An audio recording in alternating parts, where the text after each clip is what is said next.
Now we are moving towards our second step, that is that will take place in the cycle loop, right? So step 2,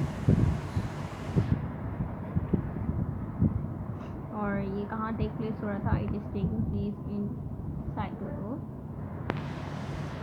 या आप इसको cytoplasm भी कह सकते हैं, कुछ लोग साइटोप्लाज्म बोलते समझ, राइट?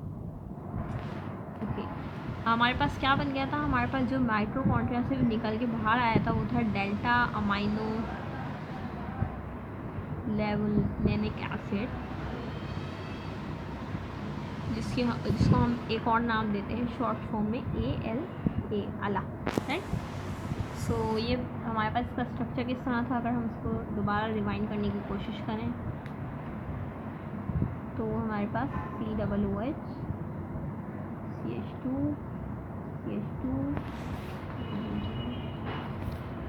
ओके, अगर आपने देखा हो तो यहाँ पे था C एंड देन और NH, ठीक है, और दो मॉलिक्यूल्स अब यहाँ पे, अब दूसरे जो रिएक्शन होगा वहाँ 2 molecules of alpha amino levulinic acid will be condensed together. Condensation की क्या मीनिंग है? 2 मॉलिक्यूल्स मिल जाएंगे और उनमें से वाटर मॉलिक्यूल रिमूव होंगे। तो हमें एक और अगर बनाएं,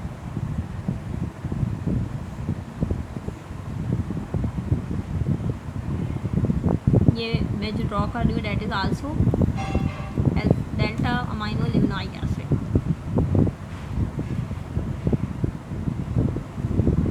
अब वाटर के 2 मॉलिक्यूल्स निकल गए, राइट?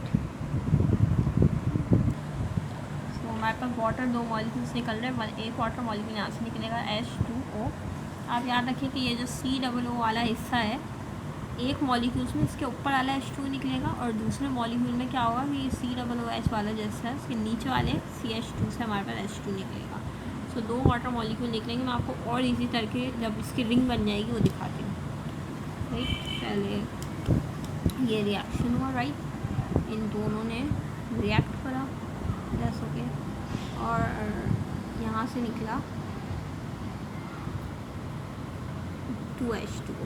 तो जाहिर बात है यहाँ पे भी कोई कैटलिस्ट होगा, हमारी पूरी बॉडी में कैटलिस्ट इस्तेमाल हो रहे थे। तो यहाँ पे जो कैटलिस्ट है उसका नाम है अल्फा लेवोनोइक एसिड डिहाइड्रेस साइक्लोहेक्सेन। क्या नाम हो सकता है? बहुत आसान है, डेल्टा अमाइनो लेवोनोइक एसिड डिहाइड्रेटेस, यानी डेल्टा अमाइनो लेवोनोइक एसिड में से वाटर निकल रहे हैं तो इसका नाम इसलिए अल्फा अमाइनो लेवोनोइक एसिड डिहाइड्रेटेस हो गया। अब मैं आपको कह रही थी मैं आपको इजी करके बना के दिखाऊंगी, सो उसकी ट्राई करते हैं।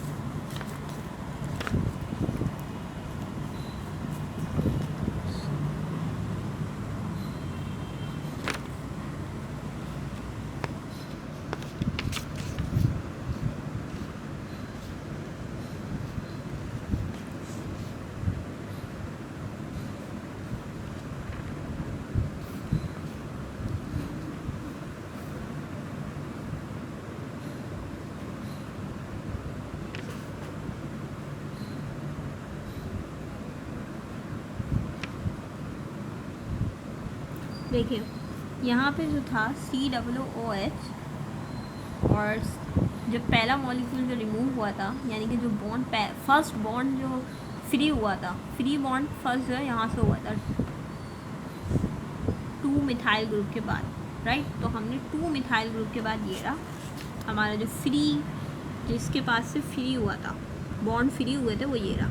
तो इसने एक बॉन्ड, 2 बॉन्ड यहाँ पे इसने यहाँ इस्तेमाल करें और एक बॉन्ड इसने अपने सामने वाले के साथ ज्वाइन करा है इस बॉन्ड के साथ, ठीक है? इसी तरह ये वाला जो था, अगर आप देखें तो COOH के बाद एक मिथाइल ग्रुप के बाद यहाँ से H2 निकल रहा था, तो इसके 2 बॉन्ड फ्री हुए थे।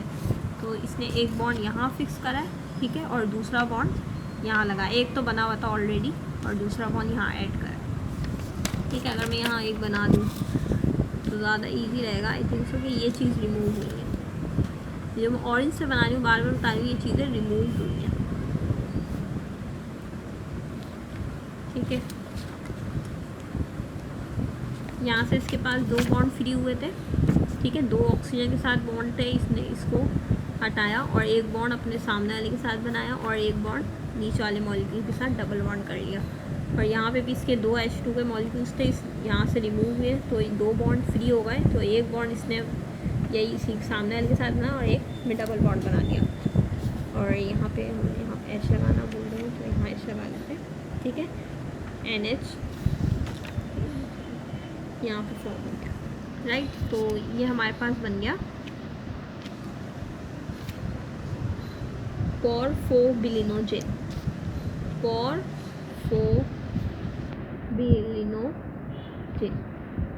अभी आपको यहाँ इस पॉरफोबिलिनोजिन में क्या एक्स्ट्रा लग रहा है? अगर हम याद करें अपनी पॉरफायरिन रिंग, तो वो कुछ इसी की,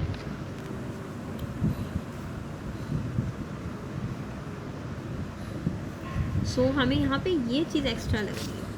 और यहाँ पे मिथाइल ब्रिज तो थे ही, तो हमारे यहाँ पे NH3 एक्स्ट्रा लग रहा है। So what could be the next step कि हम इस NH3 को रिमूव करें।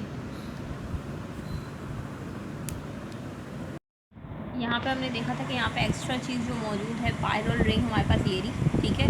पायरोल रिंग में जाहिर बात है हम मिथाइल तो चने ज्वाइनिंग के लिए दरकार है, चाहिए हमारे, लेकिन जो है हमारे पास जो अमाइन है वो यहाँ पे अननेसेसरी है, सो अमाइन की रिमूवल होनी चाहिए। तो अगला स्टेप हमारा यही होगा, दैट इज़ यूरोपोरफायरिनोजिन। देखिए यूरो से याद रखना कि अमाइन निकल रहा है, तो यूरोपोरफायरिनोजिन फॉर्म होगा। और हम देखते, मैं बताती हूँ कि आपको किस तरह से इजीली फॉर्म होगा। अच्छा, for the sake of simplicity मैं जो है CH नहीं लिख रही हूँ, राइट।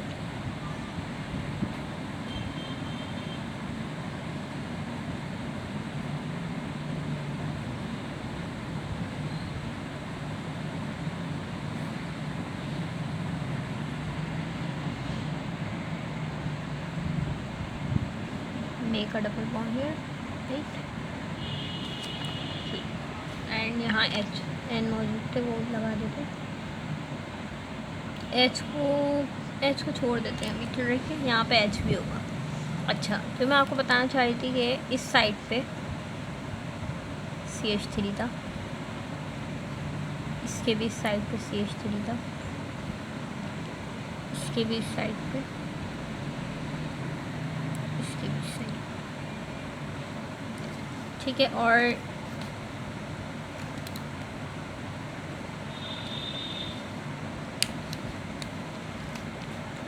यहाँ पे जो लगा हुआ था दैट इज़ NH3 भी लगा हुआ था, सबके पास था NH3, राइट।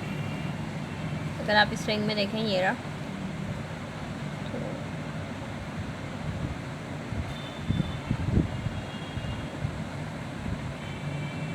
सॉरी NH2,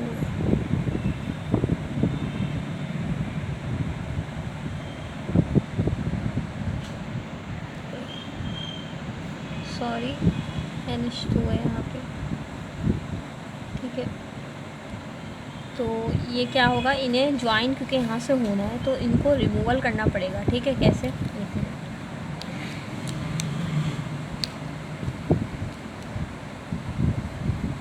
क्योंकि इन्हें इसको यहाँ से कंबाइन होना है, तो इसको यहाँ से ये बॉन्ड तोड़ना पड़ेगा, तो जाहिर बात है ये बॉन्ड ब्रेक कर लेगा और ज्वाइन हो जाएगा बराबर।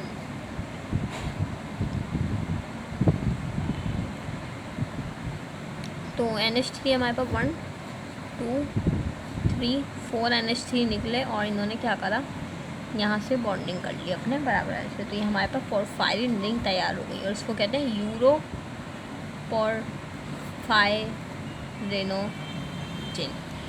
और यहाँ पे NH, जाहिर बात जब NH2 और यहाँ का H निकला तो NH3 निकल गया, तो यहाँ पे क्या बचेगा, CH2 बच जाएगा, राइट। तो हमारे पास यूरोपोरफायरिनोजिन तैयार हो गई है। और जो हम जो है थोड़ा सा सिंप्लिसिटी के लिए हमने ऐड नहीं करा था, अब ऐड कर लेते हैं। क्या ऐड कर लेते हैं, हमारे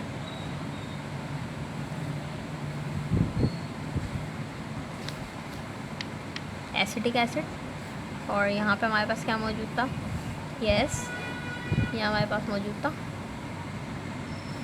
प्रोपायोनिक acid.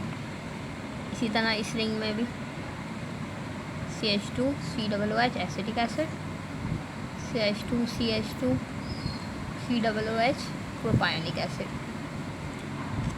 CH2COOH acetic acid, CH2CH2COOH propionic acid, CH2COOH acetic acid, CH2CH2COOH propionic acid. तो आपने देखा कि यहाँ पे अगर हम और इजीली बनाएं, acetic acid, propionic acid, acetic acid, propionic acid, acetic acid, propionic acid, acetic acid, propionic acid, ये कहलाता है यूरोप्रोपाइनोल 1, जिसमें एसिटिक एसिड और प्रोपायोनिक एसिड ऑल्टरनेट फॉर्म में आए। अगर ये आखिरी वाली रिंग जो हमारे पास मौजूद है, रिंग नंबर 4, इसके अंदर जो ऑल्टरनेशन हो जाए, एसिटिक एसिड इस जगह आए और प्रोपायोनिक एसिड इस जगह आए, तो वो हमारे पास कहलाता है यूरोपोरफायरिनोजिन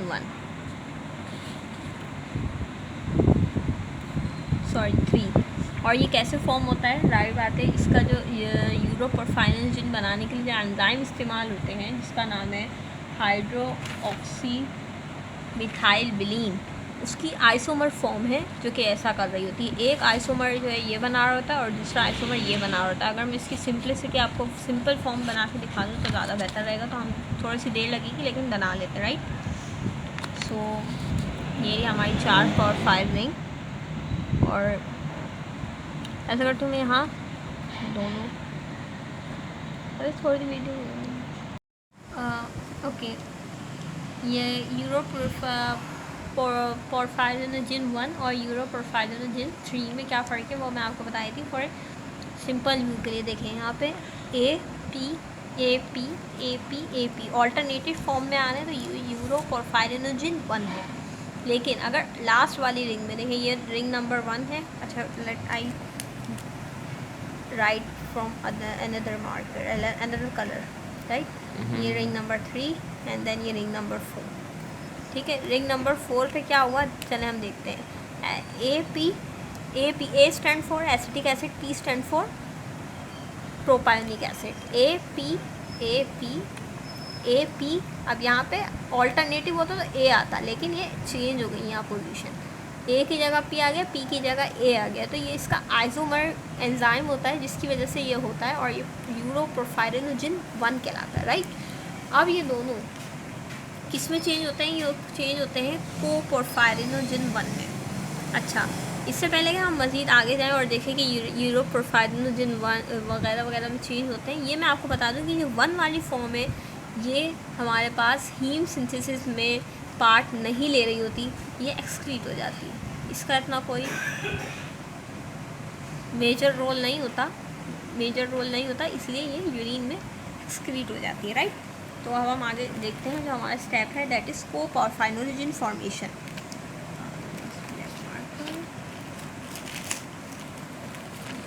सो अब हम आगे स्टेप,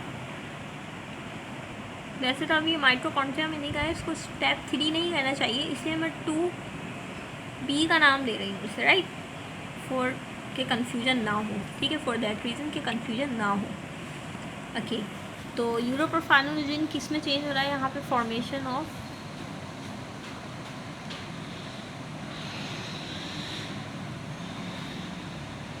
कोपोरफायरिनोजिन में, और कोपोरफायरिनोजिन बनने में, अच्छा मैं आपको इससे पहले 1 मिनट पर एक चीज़ जो है क्लियर कर दूँ कि यहाँ जो एंजाइम था, वो एंजाइम जो इस्तेमाल हुआ था, इसका एंजाइम का नाम है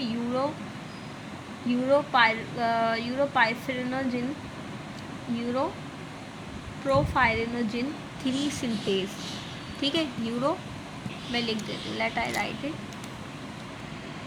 यूरोपोरफायरिनोजिन 3 सिंथेज, और यहाँ पे क्या होगा 1 सिंथेज। और मैंने बाय मिस्टेक ये कह दिया था कि हाइड्रोक्सी मिथाइल वाइलिन सिंथेज इस्तेमाल होता है, लेकिन वो एक इसका इंटरमीडिएट स्टेप है। यानी कि मैं आपको थोड़ा सा बता दूं कि जो प्रोपाइरिनोजिन,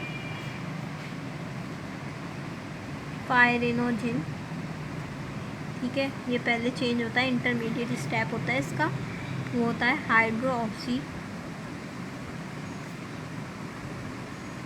मिथाइल बिलिन, और देन ये चेंज होता है किसमें, यूरो में, यूरोपोरफायरिनोजिन,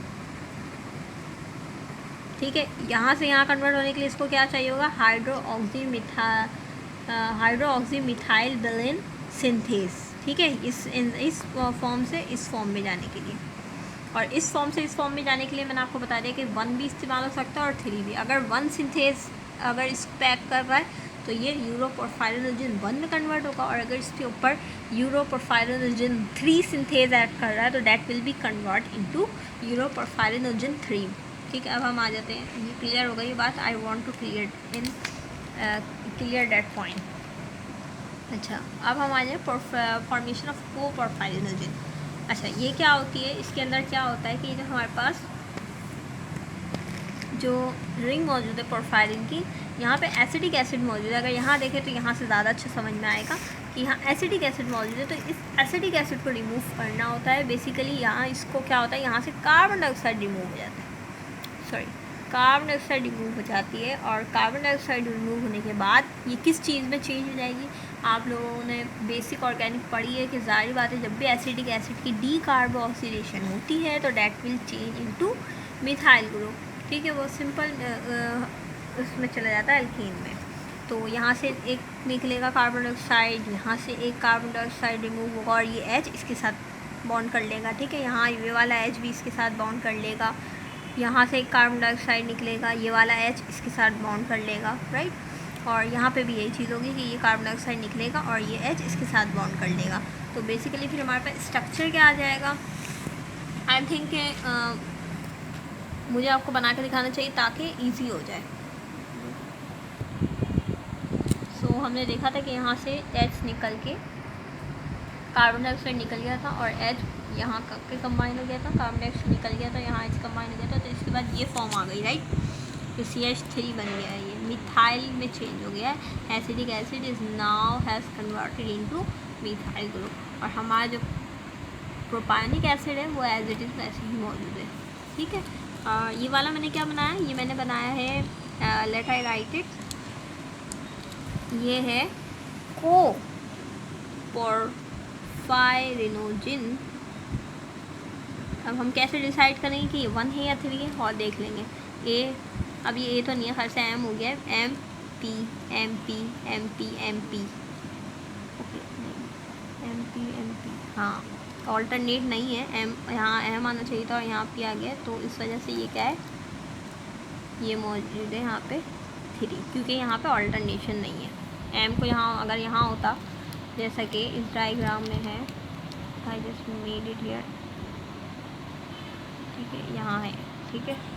तो अब हम यहाँ से चेक करते हैं क्या इसमें ऑल्टरनेट है, तो MP MP MP M, देखिए M आ गया यहाँ पे, methyl group, M stand for methyl group, और यहाँ पे P जो मैंने जगह ना होने की वजह से बनाया नहीं है, बट हमें पता चल गया ये क्या है, हमारे पास कोपोरफायरिनोजिन 1, ऑल्टरनेट होगा तो 1, और अगर ऑल्टरनेट नहीं होगा तो 3।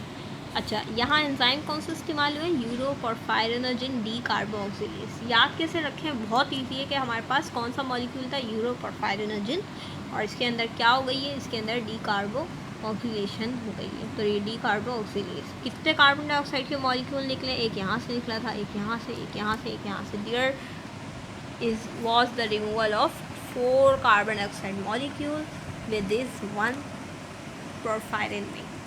नाउ अब ये क्या होगा, अभी हमारे पास जो कोपोरफायरिनोजिन है, ये that will be enter into mitochondria, mitochondria में एंटर होगा, और उसके बाद ये अपना लास्ट स्टेप कंप्लीट करने जा रहा है। तो step 3 is in the mitochondria. Let I make